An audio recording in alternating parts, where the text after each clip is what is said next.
is Wednesday. We made it to Hump Day, everybody. I'm Jason DeRusha. Welcome to CBSN Minnesota's Daybreaker. Man, wasn't it just beautiful yesterday? Is it too hot? Has the complaining started yet that it's too hot? It's a little humid. You know what? I actually turned on the air conditioning. I know. I think I've gone like 10 days. No AC, no heat. Yesterday, it was like too much. Today, it's going to be a similar deal. 82 for the high today. By noon, it'll be 77 and sunny.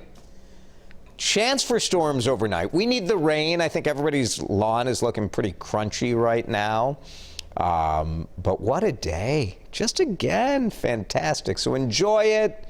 You know, these warm temperatures early sort of extend the fall, which I think is cool. So enjoy it. Have a great day out there today. Let's talk about this. Minnesota is expanding its push to get people tested for COVID-19. Temporary testing sites all over the state today.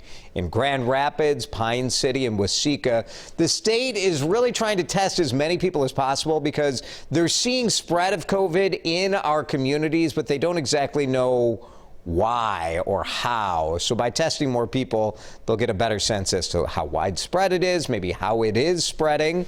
This will be the nasal swab. It's free.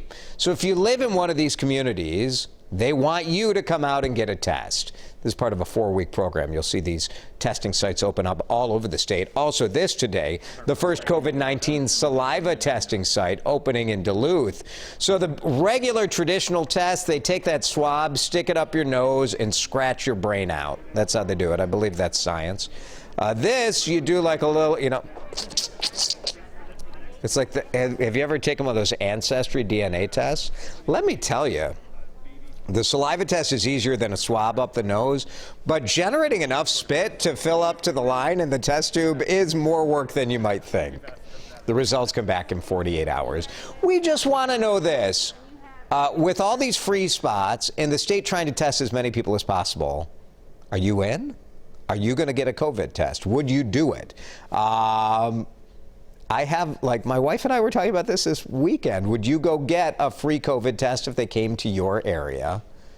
Are you kind of afraid to know the answer? I don't know. I really want to hear your input. Share your thoughts on Facebook, the WCCO TV Facebook test. Are you, with all of these free sites and the spit test? Hang on. Are you going to take a COVID test? We'll read through some of your comments in just a minute. Wisconsin's governor has extended the statewide mask mandate. In other news, Wisconsin has a statewide mask mandate. The mandate now runs until November 21st. A lot of people, I think, remember the wild, wild west days in Wisconsin where there were no masks. Restaurants were fully open. There is a mask mandate. The governor, Tony Evers, declared a public health emergency. They've seen cases really ballooning on college campuses. 18 to 24-year-olds have a case rate in Wisconsin 5 times higher than any other age group. Late last week, UW River Falls suspended in-person classes, moved to online learning after seeing a huge surge in cases in the dorms. Even now, we're working on more communications with our students to really help them understand the science of this, what it really looks like. But we are competing with that whole need to be together. I'm fine to go along with it. You know, as long as, you know, I'm still able to get the education that I'm, you know, paying for.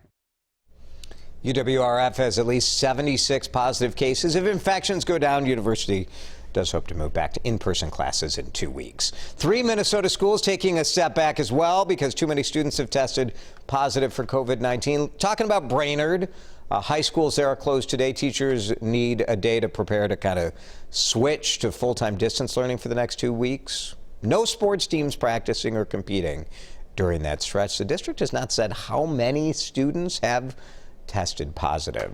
Hybrid and distance learning. Kids are getting a lot of screen time. And remember, we've spent the past, 3 years lecturing parents that screen time is the worst thing you can do to your parents, to your kids. You're destroying your kids. You're ruining their lives. Their brain is turning to mush. It's all because of screens.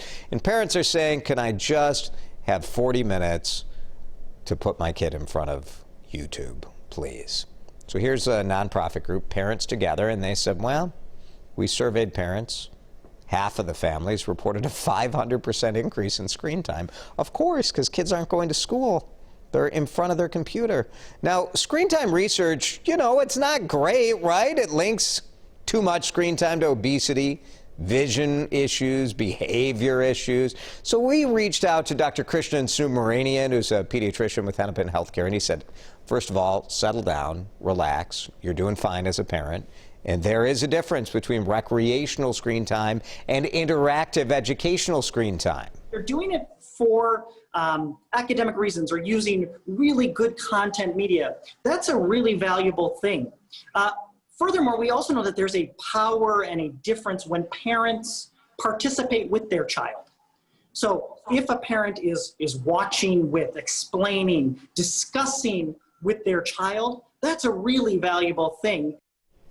Experts recommend, here's where you can cut down on the screen time if you're worried about this. Bedtime, try to keep the screens out of the bedroom. Dinner time, make sure you have at least one meal with no screens, and then try to schedule a break-in to your kids' day. Those are good advice, good pieces of advice. Today marks the start of 3 days of mourning for the late Supreme Court Justice Ruth Bader Ginsburg. Thousands expected to pay their respects. Washington already consumed with talk of her replacement. President Trump says he'll announce his pick on Saturday at 4 p.m. Wanted to wait for the services to be over. On Capitol Hill, the last Republican holdouts who were hesitating on do we or do we not have a vote before a new president potentially is elected or President Trump is returned to office.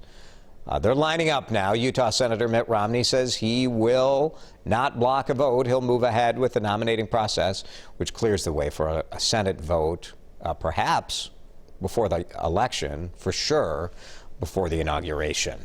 Air Force Two, Vice President Mike Pence's plane. Look at your screen and look at the right side engine, because Air Force Two hit a bird on takeoff in New Hampshire last night. We'll slow this down for you. Yep, see that smoke come out and then the sparks? Yeah, that's old Polly the pigeon. Sorry, buddy. That's rough. You're just flying, minding your business, and then here comes Air Force Two. Pilot did a great job safely returning to the airport, and Pence got on a cargo plane to head back to D.C. Uncle Ben's Rice has a new name this morning. There was some pushback, and a number of brands have been reevaluating some of their brand names or their advertising slogans. Uncle Ben's now going to be Ben's Original. That logo criticized as a racial stereotype. So the revamped Ben's products, same typeface, that blue font, orange packaging, they'll hit the shelves in 2021. Minnesota Twins may have found a good luck charm as they head into the playoffs. And if you're a Twins fan like me, don't you want one of these robes now? Did you see this last night? Josh Donaldson surprised the team with robes with their jersey number and their name as a playoff gift because the team made the playoff. Nelson Cruz wore his in the dugout last night. And then this became sort of like if you hit a home run, Nelson Cruz puts the robe on you. Kepler got to wear it twice. He had a home run and he hit the winning run in the 10th. The Twins win. The robes, good luck. Stylish, comfortable. The Twins robe is the perfect fashion accessory for these times. How about this as an accessory for these times? Minnesota's creepiest competition, round 2. Take a look, get creeped out, because the History Center of Olmsted County is back with the Creepy Doll Contest. 9 new contestants looking for your vote. Want to be crowned 2020's creepiest doll.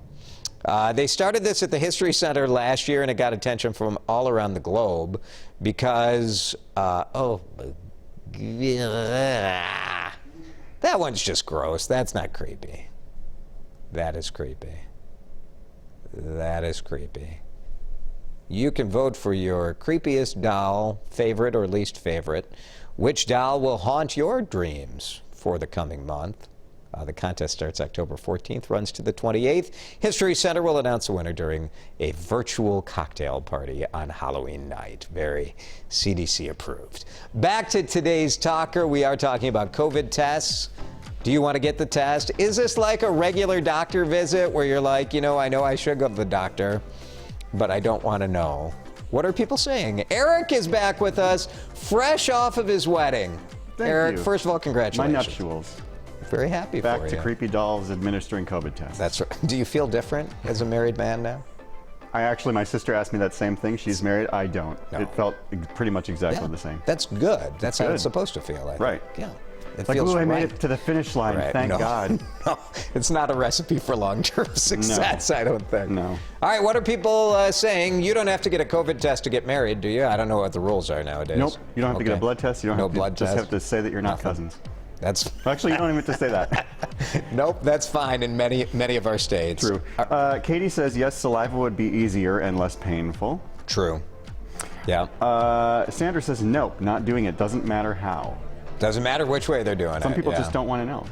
Yeah, see, I can empathize with that position because as soon as I have the opportunity, I will get a test. I would take a test. Why not? I'd be good to know. Yeah. But part of me also feels like I don't want to know. Exactly. Diane said whichever test is needed would be fine. Already had the nasal test before my surgery in July. Oh. So she says it's So fine. she was fine with it. My wife had the nasal test. What did she say about it? She said it was fine. She's like, it's not enjoyable. Stick Not a a walk in thing. the park. It goes all. I mean, it goes up a ways. It goes all the way to the. Yeah, but I remember I did the Ancestry.com thing. Have you done that? Where like the DNA test they do? No, I trust my parents. Yeah. But let me tell you, when you do it, you got to be prepared to get some answers to things that you didn't know you wanted to know about. It's hard to produce that much spit. Right. Jason says, I know of 2 false negative tests and each got 2 more positive tests. It's good for the numbers, BS. Just because you get a negative test result doesn't mean that you won't get COVID later, right? Is that Right, okay? right, yeah. So just because you're negative doesn't mean like 3 days later that you couldn't be positive. test It's a snapshot in time. It's not an ideal test, right? Like No, what do people expect? Like this isn't exact science. This is like a pandemic that's developing right in front of our eyes, and they're trying to do the best they can. But for sure, like any of these numbers, there's going to be a little squishiness, right? Exactly. And Joan, Diana, Katie, Joanne, Becca, and Annette all say congrats to me. Oh, So I wanted to point that out. That's nice. Thank you to everybody for really the what we should be congratulations. talking about. More on that later this week. All right, that'd be nice. All right, we're happy for you, Eric, and it's good to have you back here at work. Nice to have you with us as always on the CBSN Minnesota Daybreaker. Have a great day. We'll be back here tomorrow. Why don't we do this at the same time? We'll see you then.